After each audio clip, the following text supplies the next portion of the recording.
han tomado el tiempo para conectarse en esta noche. Y es en lo personal muy grato ver el interés en el corazón de creyentes de querer escuchar la palabra de Dios, aunque en muchas ocasiones no es para aprender tanto, sino para recordar lo que ustedes ya saben. Entonces, vamos a continuar en los estudios de algunos de los salmos mesiánicos y como es en muchas partes del mundo, la influenza está causando sus estragos aquí en México también y uno sigue un poco con esta debilidad y esperamos que el Señor nos ayude a poder librar esto y seguir adelante. En los salmos, en esta noche, estamos en el salmo número 69. El salmo número 69.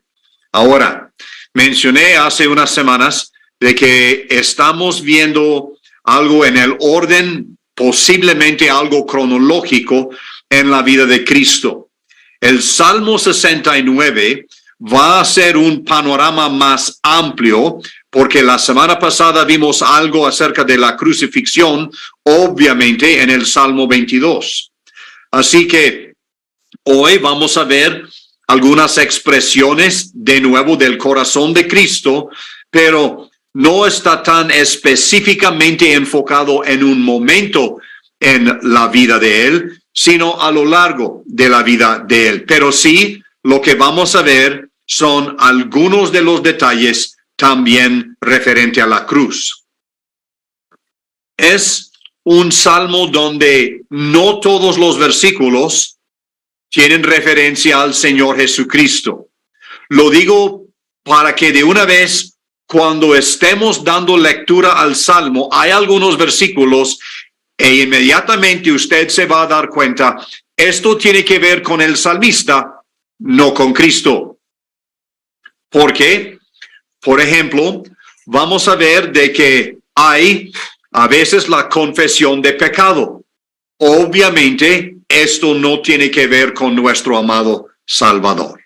Pero bien, a la vez siendo, perdón, un salmo mesiánico, lo que quiero hacer es, aunque en los varios versículos que están citados en el Nuevo Testamento, vamos a ver algo de esto en detalle durante la reunión hoy, pero creo o lo veo bien dar lectura a todo el salmo. Cuando llegamos a los salmos, es diferente que cualquier otro libro de la Biblia.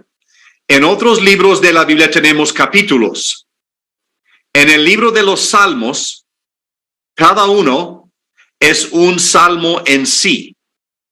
Esto quiere decir de que hay salmos que encierran todo lo que es este canto para este momento. Y yo sé que muchas veces tenemos la costumbre de decir en el tal libro, capítulo, número, pero en el salmo, en verdad, es nomás el número del salmo. Aunque digamos capítulos, esto es la costumbre que tenemos y a veces caemos en esta costumbre. Pero bueno, es el salmo número 69, y el contraste es que el salmo anterior termina con bendición de Dios y el salmo 69 inicia ya con un clamor de temor. Pero bien, creo que es suficiente como introducción. Vamos a ver ahora el salmo y voy a leer detenidamente el salmo, y hay las varias secciones en el salmo que vamos a ver en un momento más, pero aquí vamos a notar algunos detalles de Cristo y otros que obviamente no lo son. Vamos al título. Dice, al músico principal sobre lirios, salmo de David. Sálvame, oh Dios, porque las aguas han entrado hasta el alma. Estoy hundido en cieno profundo donde no puedo hacer pie. He venido a abismos de aguas y la corriente me ha anegado. Cansado estoy de llamar, mi garganta se ha enronquecido. Han desfallecido mis ojos esperando a mi Dios. Se han aumentado más que los cabellos de mi cabeza los que me aborrecen sin causa. Se han hecho poderosos mis enemigos, los que me destruyen sin tener por qué. ¿Y he de pagar lo que no robé? Dios, tú conoces mi insensatez, y mis pecados no te son ocultos. No sean avergonzados por causa mía los que en ti confían, oh Señor Jehová de los ejércitos. No sean confundidos por mí los que te buscan, oh Dios de Israel. Porque por amor de ti he sufrido afrenta. Confusión ha cubierto mi rostro. Extraño he sido para mis hermanos y desconocido para los hijos de mi madre. Porque me consumió el celo de tu casa, y los denuestos de los que te vituperaban cayeron sobre mí. Lloré afligiendo con ayuno mi alma, y esto me ha sido por afrenta. Puse además cilicio por mi vestido, y vine a hacerles por proverbio. Hablaban contra mí los que se sentaban a la puerta, y me saerían en sus canciones los bebedores. Pero yo a ti oraba, oh Jehová, al tiempo de tu buena voluntad, oh Dios, por la abundancia de tu misericordia. Por la verdad de tu salvación, escúchame. Sácame del lodo, y no sea yo sumergido. Sea yo libertado de los que me aborrecen, y de lo profundo de las aguas. No me aniegue la corriente de las aguas, ni me trague el abismo, ni el pozo cierre sobre mí su boca. Respóndeme, Jehová, porque benigno es tu misericordia. Mírame conforme a la multitud de tus piedades. No escondas de tu siervo tu rostro, porque estoy angustiado. Apresúrate, óyeme. Acércate a mi alma, redímela. Líbrame a causa de mis enemigos. Tú sabes mi afrenta, mi confusión y mi oprobio. Delante de ti están todos mis adversarios. El escarnio ha quebrantado mi corazón y estoy acongojado. Esperé quien se compadeciese de mí, y no lo hubo. Y consoladores, y ninguno hallé. Me pusieron además hiel por comida, y en mi sed me dieron a beber vinagre. Sea su convite delante de ellos por lazo, y lo que es para bien por tropiezo. Sean oscurecidos sus ojos para que no vean, y haz temblar continuamente sus lomos. Derrama sobre ellos tu ira, y el furor de tu enojo los alcance. Sea su palacio asolado, y en sus tiendas no haya morador. Porque persiguieron al que tú heriste, y cuentan del dolor de los que tú llegaste. Pon maldad sobre su maldad, y no entren en tu justicia.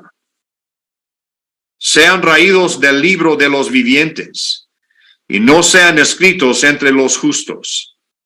Mas a mí, afligido y miserable, tu salvación, oh Dios, me ponga en alto.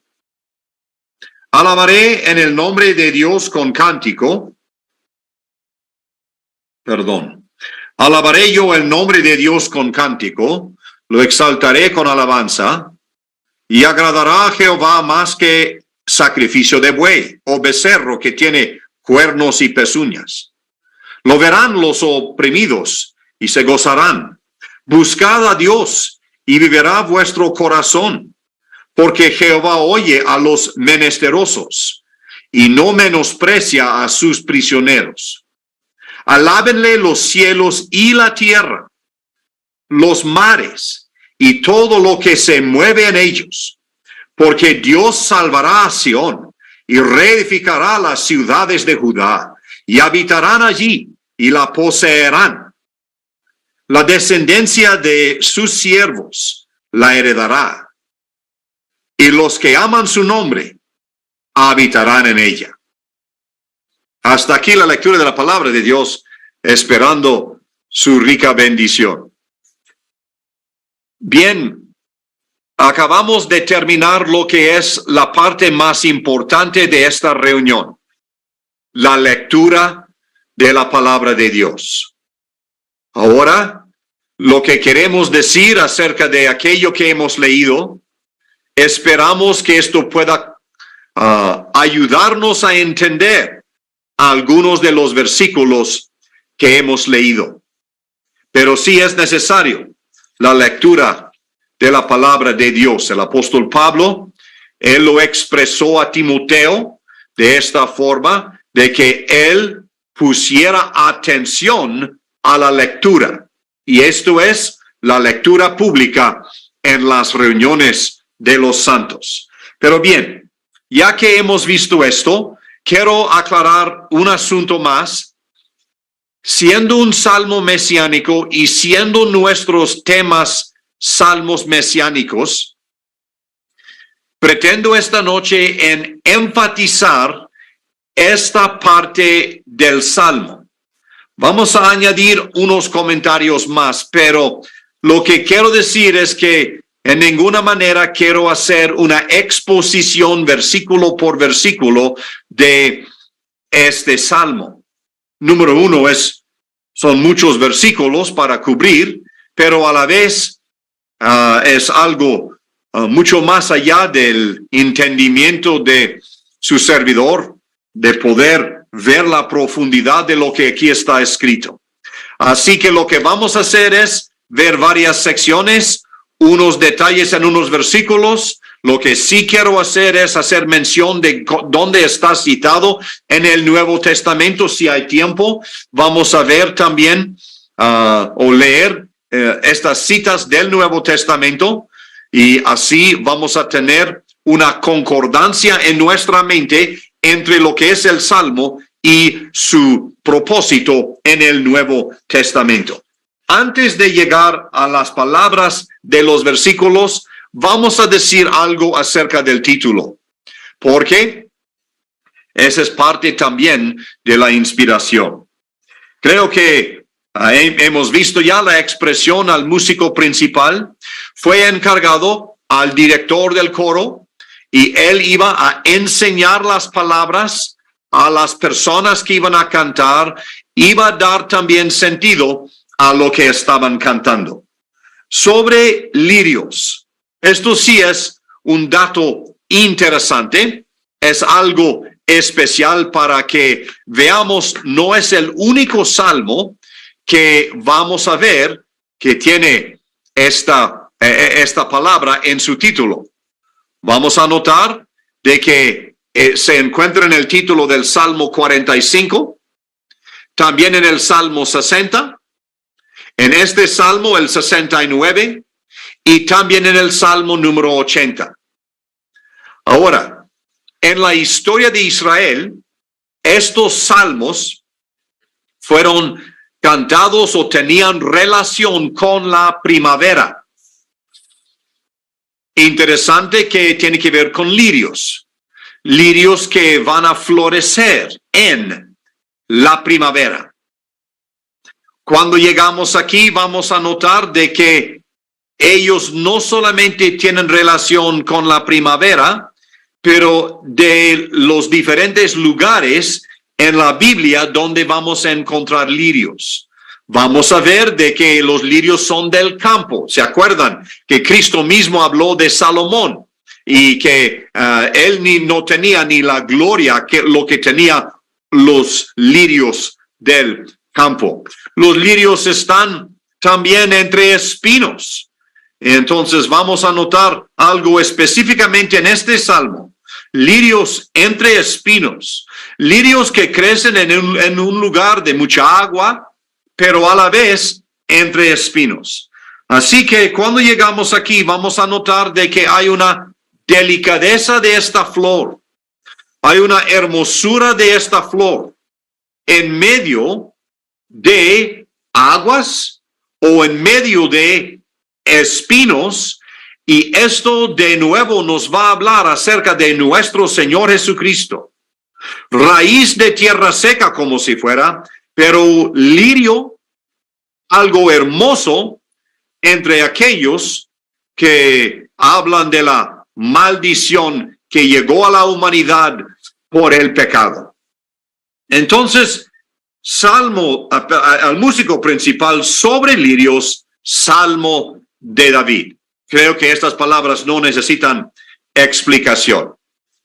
Ahora, creo que fue la vez pasada que hablábamos de que varios salmos mesiánicos tienen también relación con una de las ofrendas. El Salmo 69 podemos relacionar con la ofrenda por la culpa. Y cuando llegamos a este salmo, hay detalles que lo van a relacionar ahí. Si lo olvido a mencionar luego, o si pasamos muchos versículos y no lo he mencionado, aquí tenemos la relación con la culpa. Vamos a ver de que aquí la culpa es algo acusado acerca del Señor y no era de él. La culpa no era de Cristo en ninguna forma, pero le culparon. Vamos a ver de que esto lo que le echaron sobre él, cómo lo sufrió, la aflicción de nuestro Señor Jesucristo en recibir esto lo que le echaron encima. Diríamos aquí en México, le echan tierra, le dicen cosas que no tienen que ver con él, pero le acusan de estas cosas. Entonces, aquí tenemos la ofrenda por la culpa. Un sentido del pecado, la gravedad del pecado, esto lo que hace el pecado.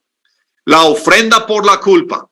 Hermana, hermano, lo más costoso en el mundo es el pecado. Hay una sola cosa que costaba más, y esa es la sangre de nuestro Señor Jesucristo en la cruz del Calvario. Pero el pecado es costoso, y el pecado cobra a largo plazo. Bien, entonces, con esto como el título del Salmo, junto con su relación, ahora sí vamos a entrar en estas secciones. Mientras no voy a tratar todo el Salmo, tal vez sería bueno dar un breve bosquejo sobre todo el Salmo. El Salmo se puede dividir en estas secciones. Los versículos 1 al 4, lo que vamos a ver es la imposición de sufrimiento. Y aquí el salmista va a clamar acerca de los sufrimientos. Da a conocer, abre su corazón delante de Dios acerca de estos sufrimientos. Los versículos 5 al 12, vamos a ver la implicación de culpa. Una de las cosas que quiero decir ahora, en el versículo 5, ya empezamos a leer frases que no tienen que ver con Cristo. Son versículos inspirados, tienen enseñanza para nosotros, pero obviamente Cristo nunca iba a decir, tú conoces mi insensatez. Y Cristo nunca iba a decir mis pecados. porque él no tenía pecado. No puede pecar. Pero a la vez los versículos 5 al 12, la implicación del pecado. Porque aún los versículos en esta sección que se refieren a Cristo, personas malentendían lo que Cristo mismo hizo. De hecho, malentendían lo que él era. Pero después vamos a ver los versículos 13 al 18. Tenemos la insistencia. Él dice al versículo 13, a ti oraba. Su insistencia en lo que él va a hacer y su clamor en los versículos 16 al 18 tienen por lo menos 7, sino 8 peticiones que vamos a ver cuando llegamos a esta sección. Después tenemos los versículos conocidos 19 al 21. Y en esta sección vamos a notar la indignidad. Esto es el recuento de sus sufrimientos y la indignidad que sufrió nuestro Señor Jesucristo. Ahí, versículo 19, empieza con esta palabra afrenta. Tú sabes mi afrenta. La indignidad que echaron sobre nuestro Señor Jesucristo. Los versículos 22 al 28, vamos a notar lo imprecatorio. Él clama por el castigo sobre los perseguidores.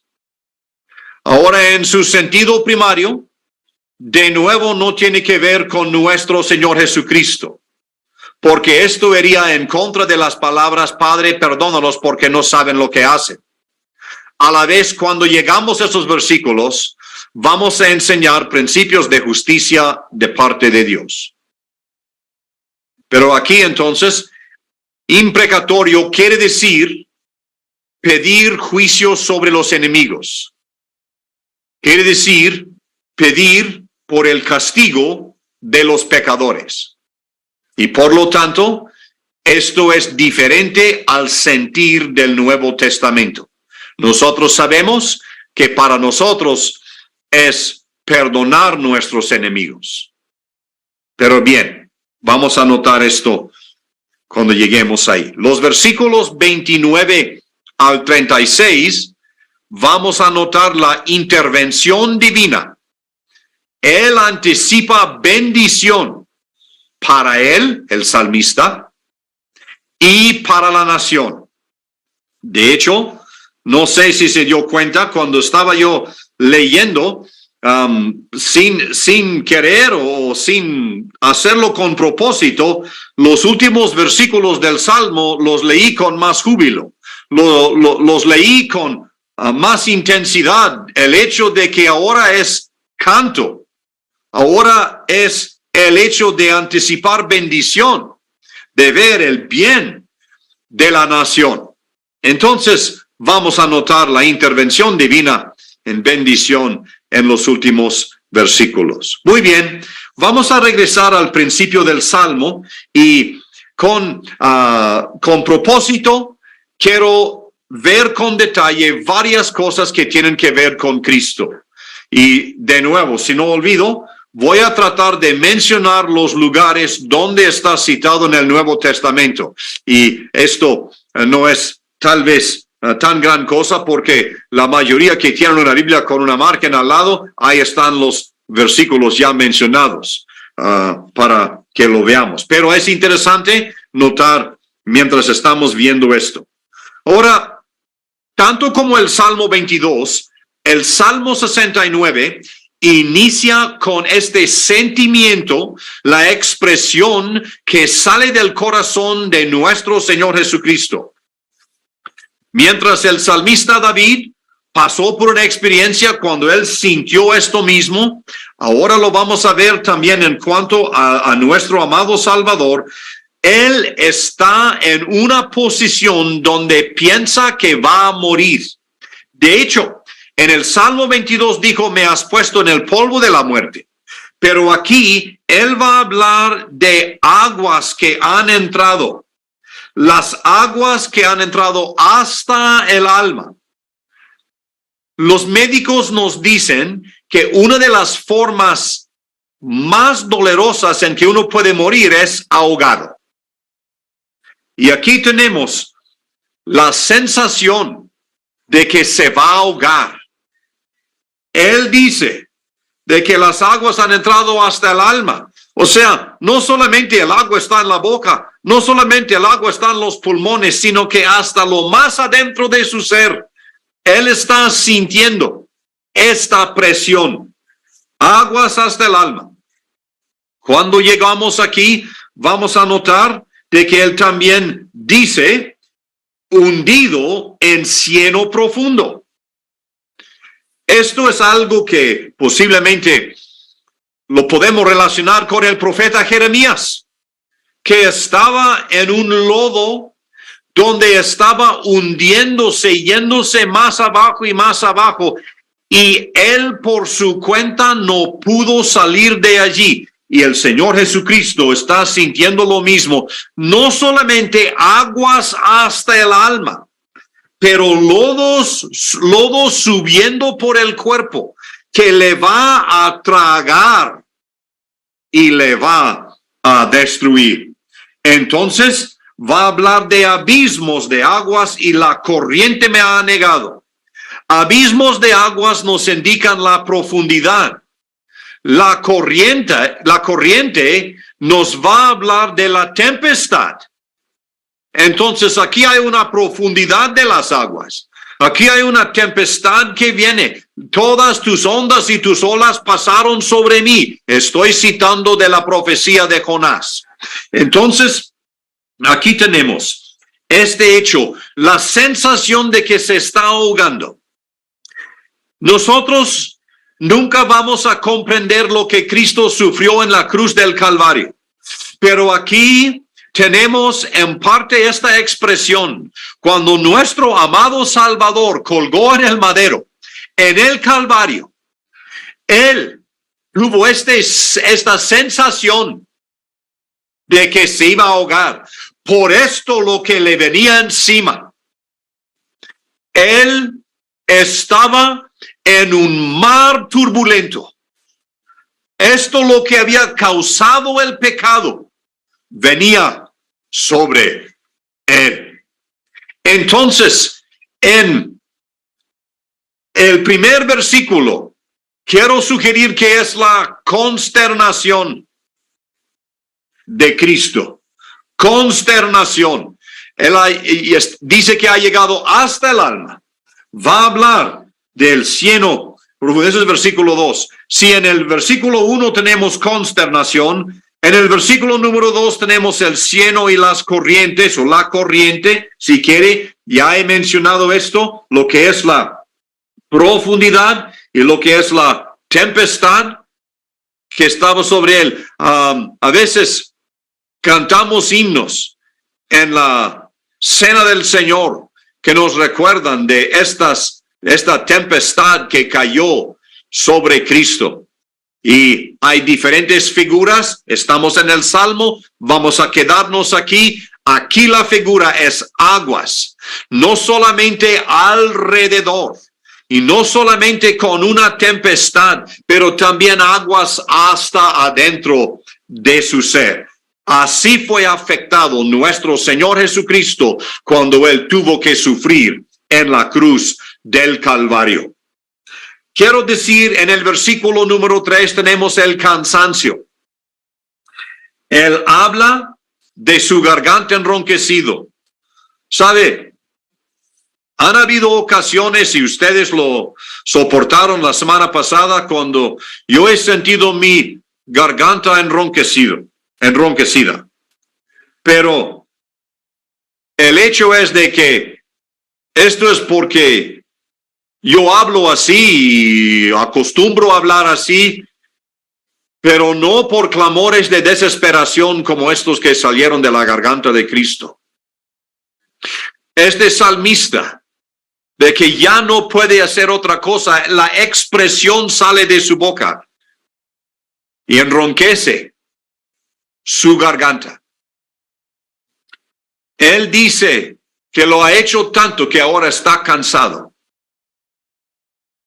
El cansancio que le afectó a Cristo, y quiero hablar con mucho cuidado.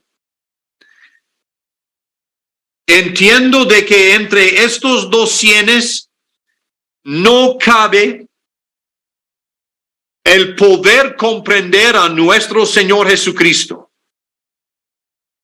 Él en toda su divinidad siempre estaba en perfecto control. Y hermanos, temo de que hemos a veces tratado de dividir entre su divinidad y su humanidad. Y a veces decimos, como ser humano se durmió en la lancha, en la barca. Y como Dios calmó la tempestad. No hay por qué tratar de separar su humanidad y su divinidad. Él es una persona. Hay dos naturalezas en una persona. A la vez, lo que quiero decir es de que nuestro Señor Jesucristo sintió lo que nosotros los seres humanos sentimos. Este cansancio es algo literal. Él dice, cansado estoy de llamar. Mi garganta se ha enronquecido. Leamos los evangelios y vamos a ver de que Cristo hablaba en diferentes voces, en diferentes ocasiones.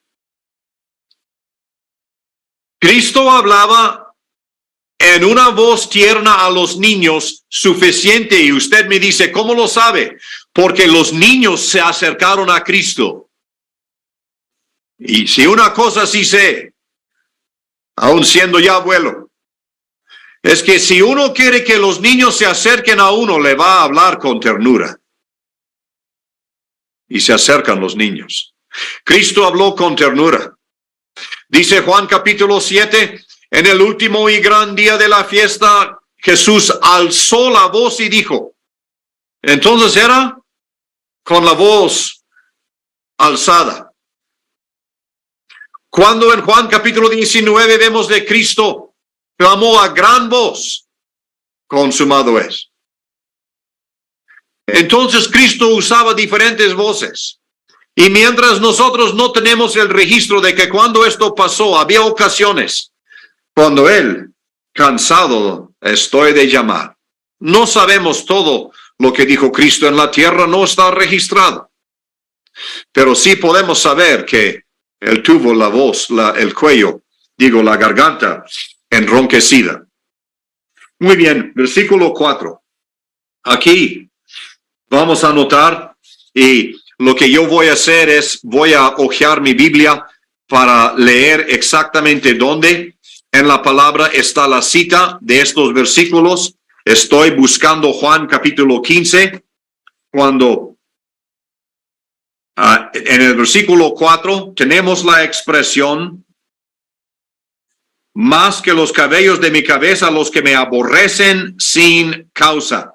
Ahora voy a leer Juan capítulo 15 y el versículo 25, pero esto es para que se cumpla la palabra que está escrita en su ley, sin causa me aborrecieron.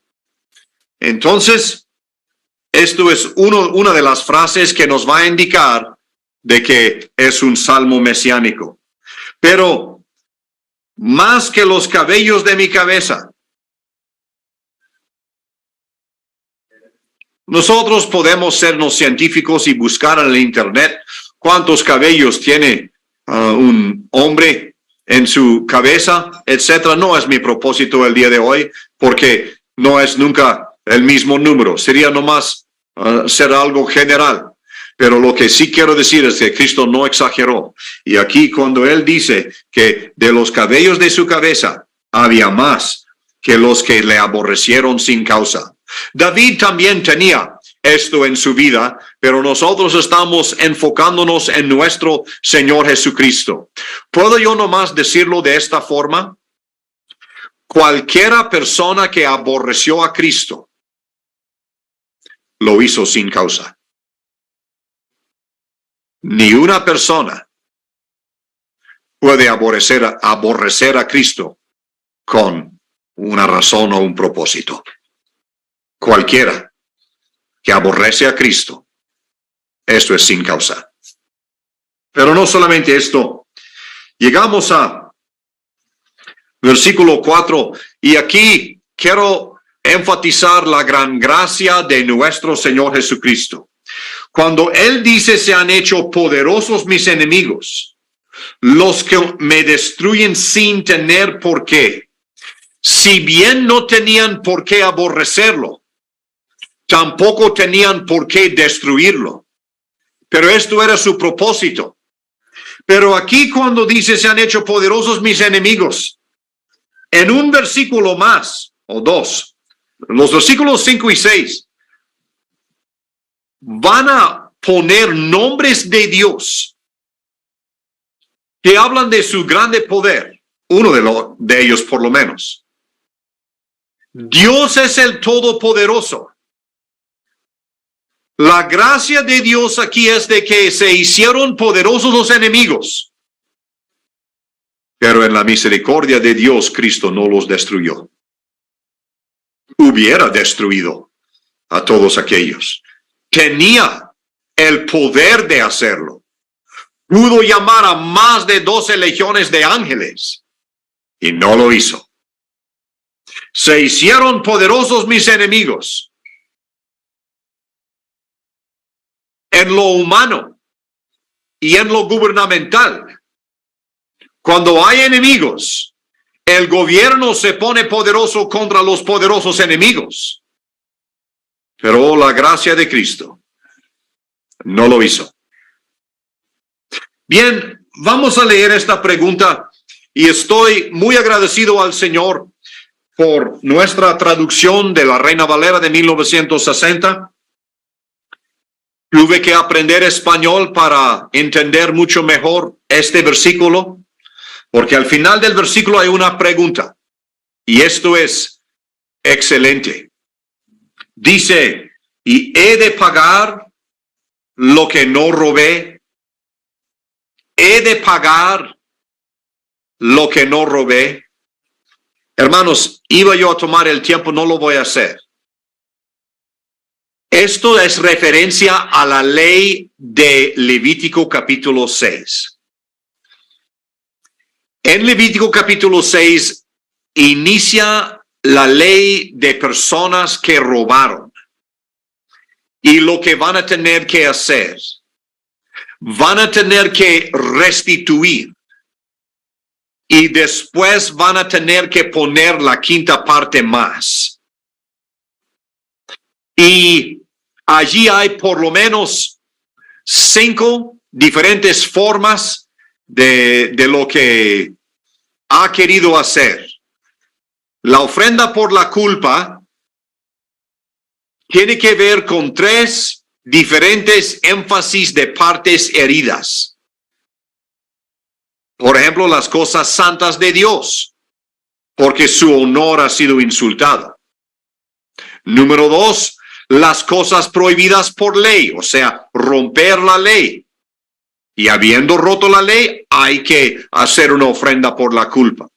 Pero también lo que el prójimo perdió. Y aquí vamos a notar de que la ofrenda por la culpa, aquí entra. ¿He de pagar lo que no robé? Pero ¿qué fueron las cosas que Cristo no robó?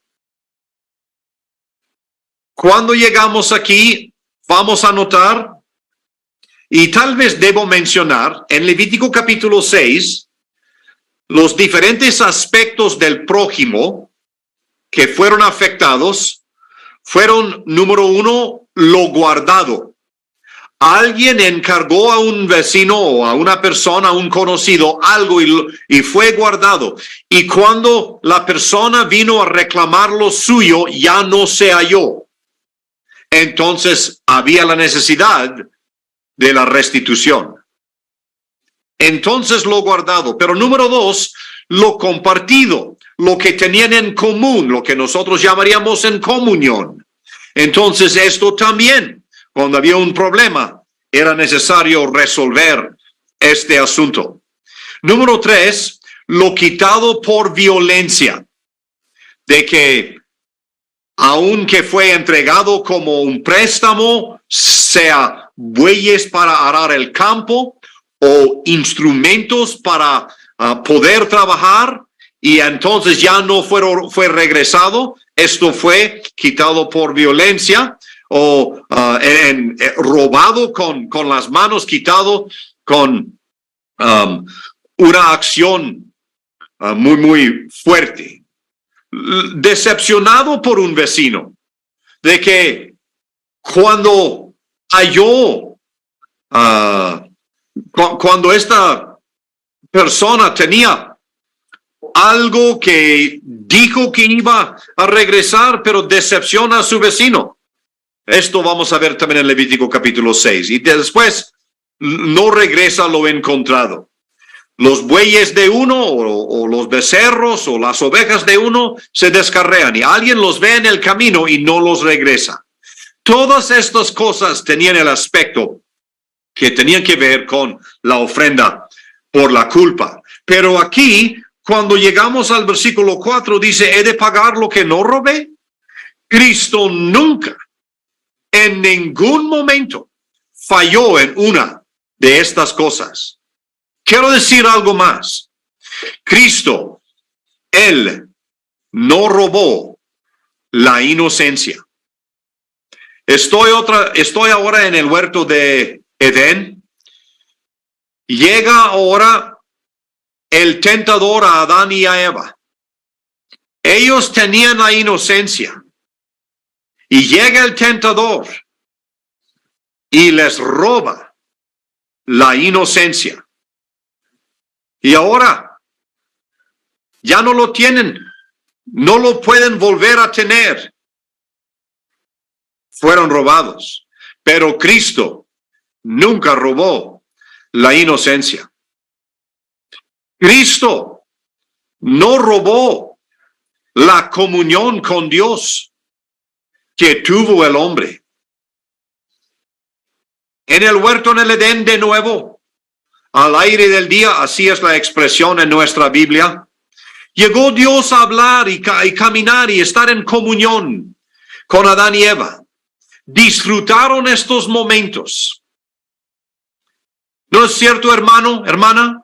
De que hay ocasiones cuando estamos disfrutando la comunión, sea en una reunión, sea con los creyentes, sea en una convivencia, y estamos disfrutando la comunión, que no queremos que termine el tiempo, que no queremos que tengamos que pronto irnos. La comunión, esto fue lo que pasó con Adán y Eva en el Edén, con Dios. Llegó Él y disfrutaron estos momentos juntos. Llegó alguien y les robó la comunión. Y cuando pecaron, ya se escondieron detrás de los árboles cuando escucharon que vino al aire del día el Dios del cielo. Pero la otra cosa que quiero mencionar que Cristo no robó. Cristo no robó el dominio que tenía el hombre. Este dominio fue dado a Adán. Y cuando nuestro primer padre estaba en el huerto en el Edén, Dios le dio como si fuera una corona de dominio. Lo puso sobre el hombre. El hombre iba a dominar sobre lo que es las aves del cielo, las bestias de la tierra, los peces del mar. Iba a tener el dominio. Y llega el enemigo. Y él convence a Eva para que sea engañada. Y Adán, él tiene que decidir, o me quedo aquí en esta inocencia con Dios, o voy con mi esposa. Y Adán, como si fuera, se quita la corona de dominio y lo entrega a Satanás. Adán, no sabiendo toda la consecuencia de lo que iba a pasar. Eso es igual que todo ser humano en el día de hoy. Muchas veces no sabemos qué a tanta distancia nos va a llevar el pecado. No sabemos cuánto nos va a costar el pecado. No sabemos cuánto nos va a atar el pecado. Pero lo hace. Pero Cristo no robó el dominio del hombre. Pero estas cosas y más fueron robadas. Y ahora viene la pregunta en el versículo 4. ¿He de pagar lo que no robé?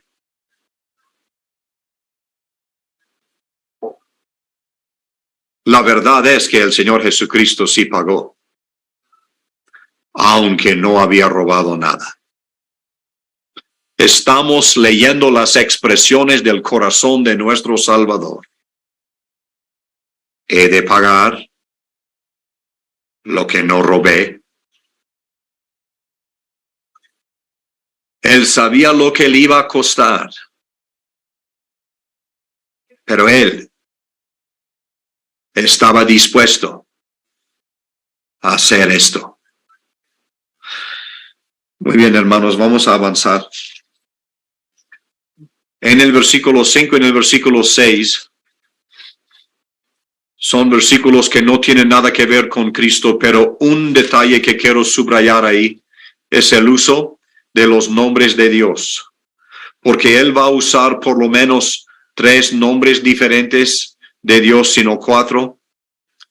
Vamos a ver de que en el versículo número 5, Él habla en primer lugar acerca de Dios y va a terminar hablando de Él otra vez en el final del versículo número 6. Aquí tenemos estos 4. Número 1 dice Dios. Enseguida Él va a decir, versículo 5, versículo 6 va a decir Señor de los ejércitos. Y en el final del versículo 6, Él va a decir, oh Dios de Israel. Perdón, el versículo 6 es Señor Jehová de los ejércitos. Entonces Dios nos va a hablar de que Él es el supremo ser. Esta es la palabra de nuestro Dios plural, pero el supremo ser. Después tenemos la palabra Señor. En el versículo 6, esto es el controlador. En tercer lugar tenemos Jehová de los ejércitos. Esto es uno de los nombres compuestos de Jehová. Jehová, el que era, el que es y el que ha de venir. Pero Jehová de los ejércitos es Jehová Sabaoth. Él es el Jehová de los ejércitos. El Jehová de los ejércitos es Él que ve por el pobre y por la viuda y por el huérfano. Jehová de los ejércitos. Y después al final, Dios de Israel, de nuevo nuestro Dios plural, el supremo ser, pero Dios de Israel. Una de las cosas que quiero decir, que Él sabía a dónde dirigirse. Este salmista sabía que Él estaba clamando a este mismo Dios. Pero siendo entonces nuestro tiempo para las partes mesiánicas, vamos a adelantarnos.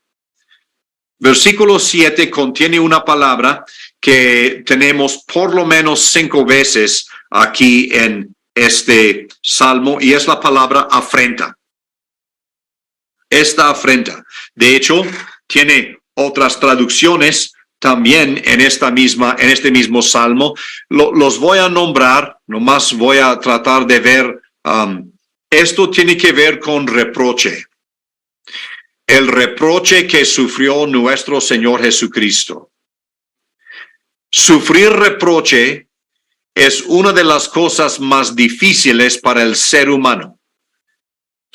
Porque cuando se nos acusa de algo que no hemos hecho, la involuntaria reacción del ser humano es decir, no lo hice. La involuntaria reacción del ser humano es defendernos. Por eso digo, reproche es una de las cosas más difíciles para que el ser humano lo aguante. Esto es la palabra que vamos a ver, afrenta. Se pone enfrente de una persona y lo sentimos en contra.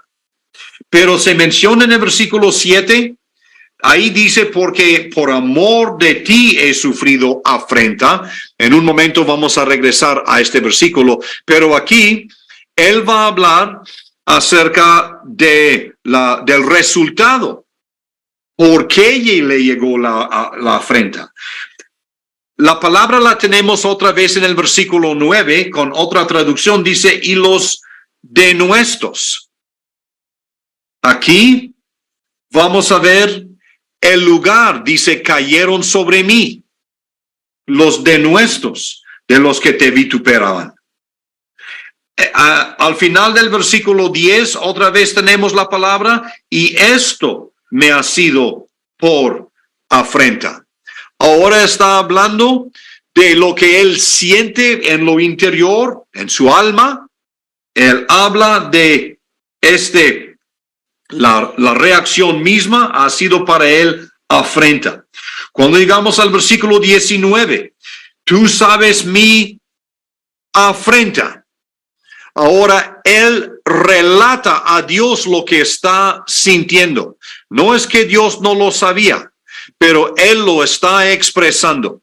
Igual para nosotros. No es que Dios no sabe lo que estamos sintiendo, pero al estar en comunión, al expresárselo, es algo que le agrada a Dios.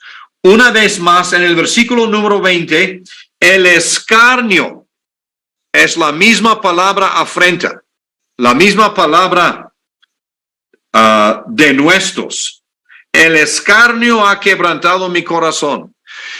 Le afectó tanto de que él lo sintió como un escarnio. Ahora, bien, esto es una de las palabras claves en este salmo. Y al verlo en este contexto, diferentes contextos, vamos a ver que él fue afectado por completo por este reproche. Pero no solamente el reproche, quiero hablar del rechazo. Versículo 8 nos va a ayudar a entender que él está hablando del rechazo. Aquí es familiar. De hecho, el rechazo, ya lo vimos en el versículo 4, era por la nación. Aquí, en el versículo 8, es por su familia. En el versículo 9, sugiero que el rechazo es por la casa de su padre. En la casa de su Padre Celestial. Y en el versículo número 12, por la sociedad. Entonces, el reproche y ahora el rechazo. Pero vamos a ver específicamente lo de sus hermanos.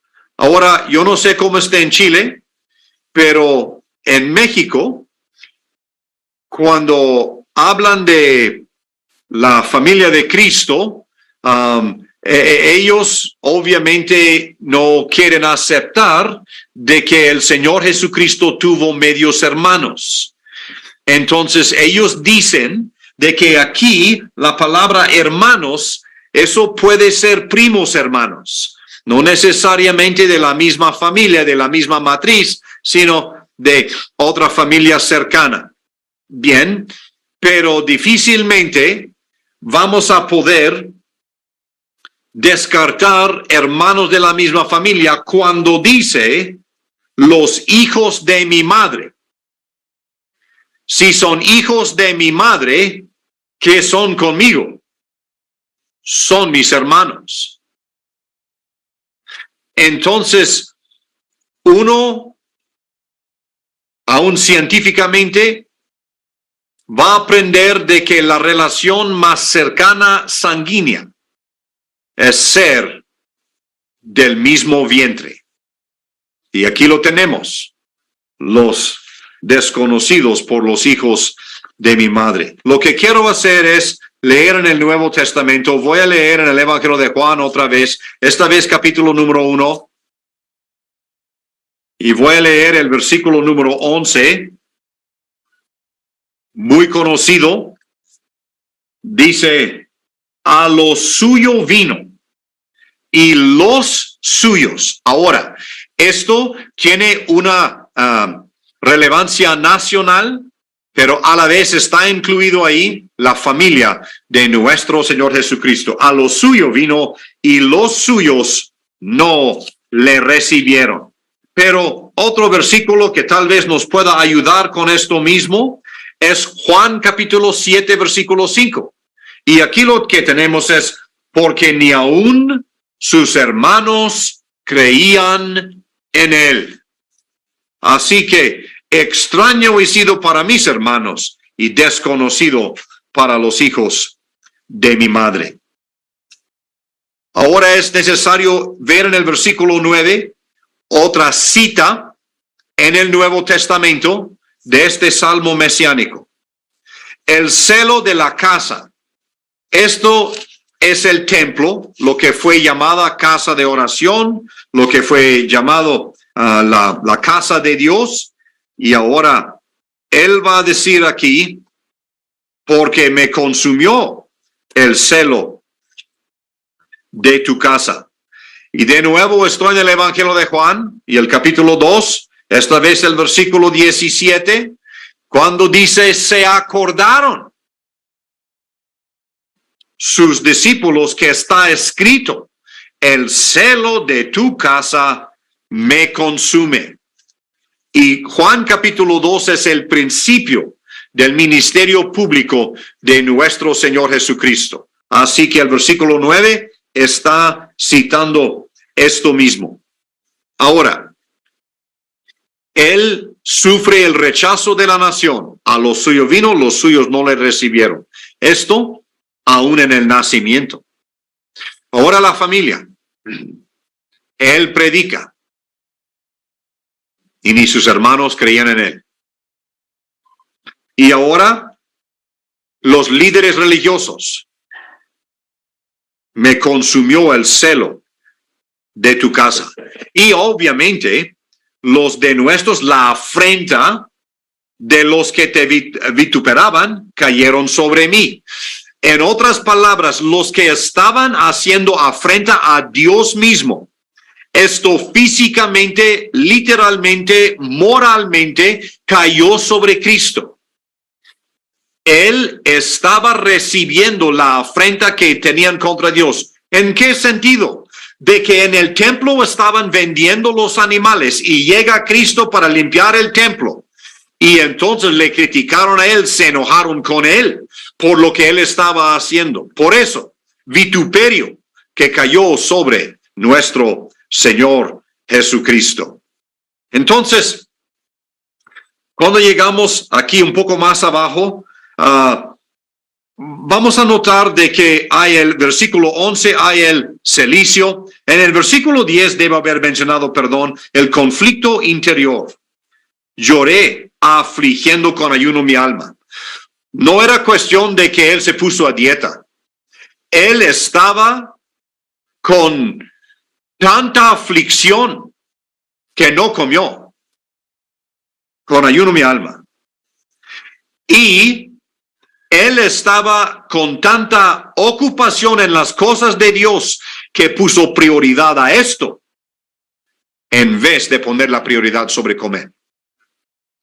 Entonces, aquí vamos a notar, en el versículo 11, Él llega a ser el tema del cuento de ellos, proverbio. En el versículo 12, lo contrario.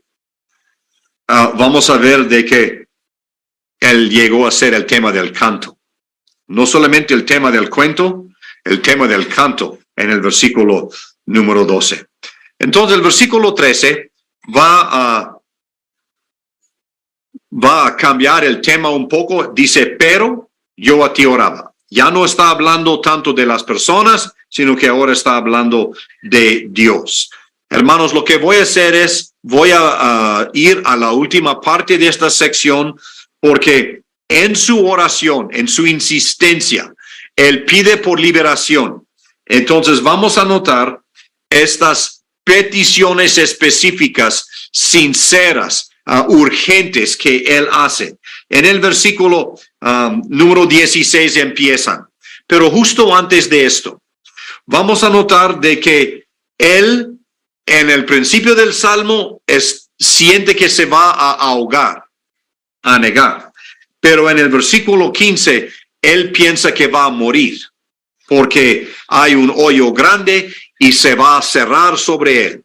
Y piensa de que está por morir.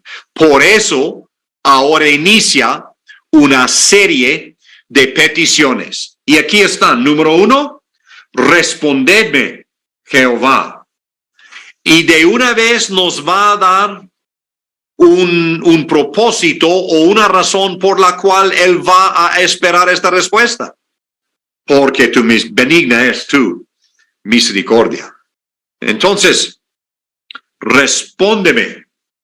Número 1. Número 2, mírame conforme a la multitud de tus piedades. Entonces, si bien por la misericordia era una razón, ahora por la piedad es otra razón. Misericordia es mirar a una persona en toda su miseria y de todos modos ayudarle. Piedad es hacer algo bueno para esta persona que está en su miseria. Pero entonces, el primer clamor, respóndeme. El segundo clamor, mírame. El tercer clamor, no escondas de tu siervo tu rostro. Estoy angustiado. No quiero que me vaya o que vaya a esconder el rostro. Hermanos, esto es algo sumamente difícil de comprender. El Señor Jesucristo, Él expresó a Dios, no escondas de tu siervo tu rostro. Pero nosotros vimos hace 8 días que el Salmo 22 inicia, Dios mío, ¿por qué me has desamparado? El corazón de Cristo lo expresó, pero Dios con todo el dolor, Él escondió su rostro de Cristo. Ese es el número 3. Número 4, apresúrate. Ahora, algunos sugieren de que aquí es una sola palabra y nosotros tenemos 2 en español, pero estamos hablando español, por lo tanto lo voy a tomar como está escrito en nuestra Biblia. Número 4, apresúrate. Número 5, óyeme. ¿Por qué? Porque estoy en esta angustia y si me estás observando, entonces probablemente me vas a poder ayudar. Número 4, 5, 6. Acércate a mi alma.